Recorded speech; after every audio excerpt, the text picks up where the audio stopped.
Hi friends, and welcome back to my channel. My name is Vic, and I am officially a second-year PhD student in political science at the University of Toronto. The fall semester is literally days away, and I've been spending the last few weeks prepping in 3 ways: my physical workspace, my digital setup, and my mindset. In today's video, I'm going to walk you through how I've been doing this prep and hopefully giving you some insight into what it's like to get back into school. Whether you're in grad school or you're just looking for a way to kind of reset some of the systems in your life, I hope this video gives you some inspiration. Let's get into it. Alrighty, first up for my back to grad school prep is my physical workspace. Isn't she lovely? Even though some of my commitments for grad school take place on campus at the University of Toronto, most of my deep work and research really happens at home in my bedroom/home office. One of the challenges though that I run into with working from home is that I feel like my workspace can't keep up with my ever-changing needs and interests. But FlexiSpot was so kind to send me this E6 standing desk in all white, and it genuinely feels like it was designed for people like me and the way that I work. It's a dual motor desk that adjusts super smoothly with just the press of a button. Plus, it has memory settings so I can save my favorite heights. So currently I have one for when I'm sitting, when I'm standing, and also when I'm doing arts and crafts on my bed with my dog. As someone who is neurodivergent, I find it really hard to sit still for long periods of time. Being able to switch from sitting to standing to sitting on my bed allows me to stay comfortable and keep within my workflow. Not to mention, I have never seen a desk that rises this high before. I'm gonna have to use it to build a fort with my nephew. And this desk is solid. It can hold up to 330 pounds, so whether I'm typing, leaning, or even bumping into it, it doesn't wobble at all. My favorite part though, so underrated, the wheels. I can roll this desk wherever I need it, next to my bed for creative work, movie nights with my partner, or just to make cleaning so much easier. This desk has fit seamlessly into my life, from research to editing to hobbies that make me feel grounded outside of school. A big hug and thank you to FlexiSpot for supporting today's video, as well as my back and brain for the next 4 years of my PhD and probably beyond. I'll leave the link to this desk as well as the FlexiSpot website down below for you to check out. And now that we're done setting up my physical workspace, let's move on to the digital side of my back to school prep. All right, welcome to the segment of the video where I set up my digital workspace. And honestly, this is where a lot of the thinking, mental offload is happening when it comes to coursework, research, etc. I use 2 main tools, and these are Notion and Google Suite. They serve 2 really different functions and purposes, but together they help me keep everything working for the way that I need it to be working. And I hope that maybe this will help someone else as well. On Notion, I've built what I call my PhD headquarters, and I built this last year as I was starting the program to help kind of navigate what the next 5 years were going to be looking like. Within it, I have my pre-candidacy requirements, so things that I need to complete before starting dissertation research. I have my weekly lecture notes and reading notes, and then I also have my dissertation kind of evolution, so things that I've been doing to work on it and then stages that will come up in the future. The part that I found that I've been using the most at the early stages of my program are my semester specific pages.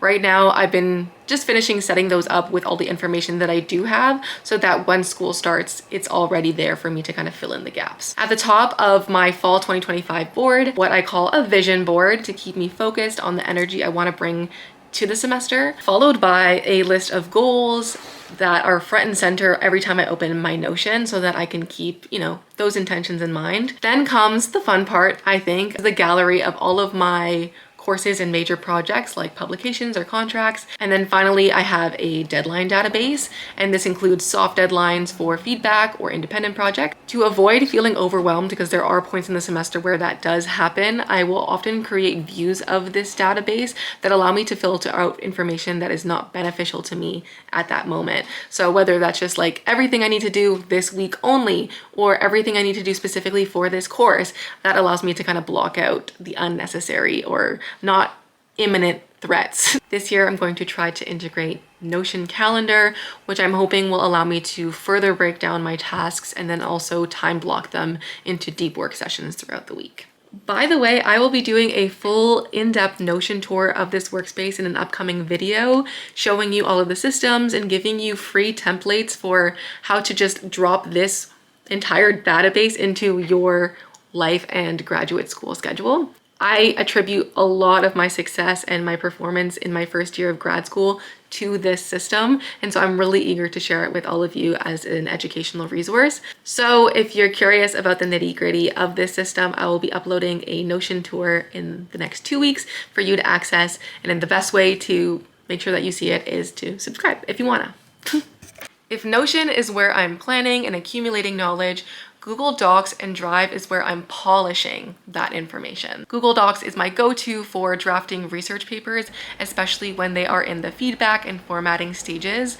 I love the new tab feature that allows me to build on previous versions of work while keeping the original ones safe. In graduate school, you're often scaffolding on previous work that you've done or using it for applications and future publications. Having those original versions tucked away neatly can be really helpful for tracking your progress and building upon ideas that you've previously worked on. This is also where I'll ask my colleagues and professors to provide feedback before my work gets, formally submitted to something. Once these are finalized, I will organize them into folders and subfolders based on the semester in my Google Drive. Google Drive for me is kind of like my long-term archive, but it's something that allows me to quickly access a document, make any changes if I need to on the spot. Finally, we are in phase 3 of back to grad school prep, and today we're going to be talking about something that typically gets neglected or is underrated when it comes to back to school season, and that's the ability to reflect.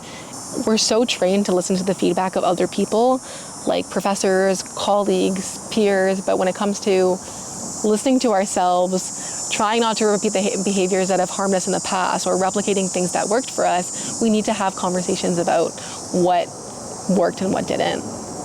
Taking a moment to do that can often show us what gave us success and peace the last academic year and what absolutely didn't. Preparation has been something that I've been doing over the last few weeks because designing a digital system or a physical workspace that meets the needs of an older version or a previous version of myself doesn't serve me and my goals now. I am a year into this program. I have different expectations of myself. I know that the expectations of other people are not what I might have thought they would be. And I also just have different goals going forward. And so giving a system the chance to kind of regenerate by reflecting can be super beneficial. Over the last couple of weeks, I've been working through these prompts that I'm sharing with you on the screen.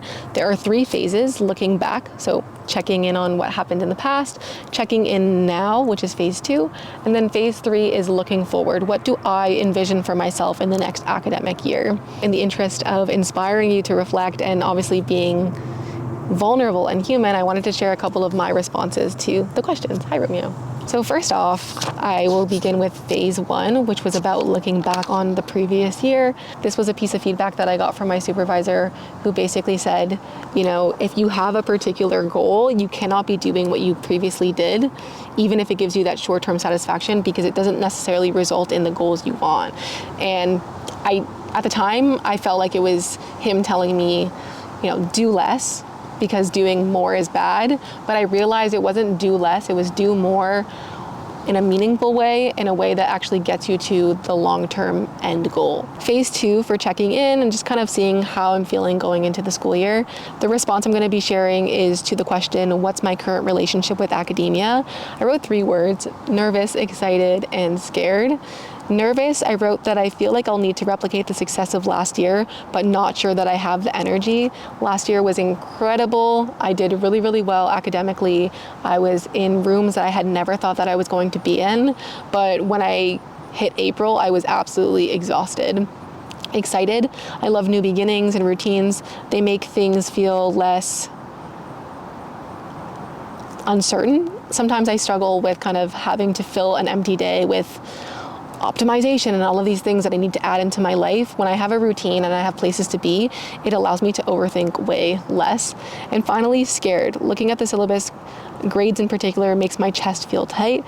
Yeah, because I did so well in my first year, I feel the pressure to start,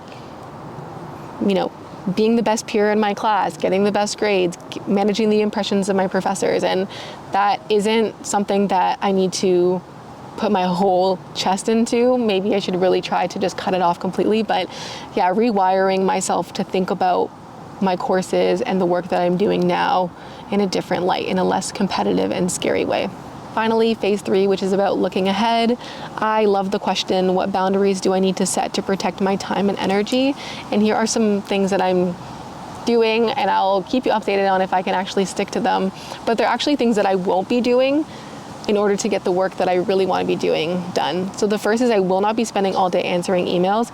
I'm cutting myself off at 1 hour every single day for responding to people. No work after 5 p.m. I really want to protect that structure. And with school and being a student, sometimes you feel like the work never leaves or never ends. If I give myself that window of time to work, I will force myself to do it, and then the goal is I can completely shut off after 5 p.m., pens down. I do not want to work on weekends, and my weekends don't necessarily align with everybody in my life, which is fine. I really want to give myself the distance for my work in order to feel like I can come back to it with fresh eyes and, fresh air. And those are my responses. I'm going to put these questions in a Notion template down below for you to copy and paste and hopefully do your own reflecting. If you have anything you feel comfortable sharing, feel free to bring that back to the comment section. I would love to hear your goals and thoughts for the upcoming academic year. As much as I am anxious about the next year, I'm just so excited to be going back, and the gratitude for this position and the ability to do the work that I do has not faltered at all. Yes, I get tired. Yes, I have hard days, but really I could not imagine myself anywhere else in this world, in this time, at this point in my life. I am also so excited to share this next semester with you. Thank you to all of you who've been joining along. I'm almost at 4,000 subscribers, which is truly a dream come true. I will see you in my next video, my Notion tour coming soon. And remember, I'm going to add a new tagline to the end of my videos because this is a quote that really is true to me. Finding heaven on earth is what it's worth living for. So go find it.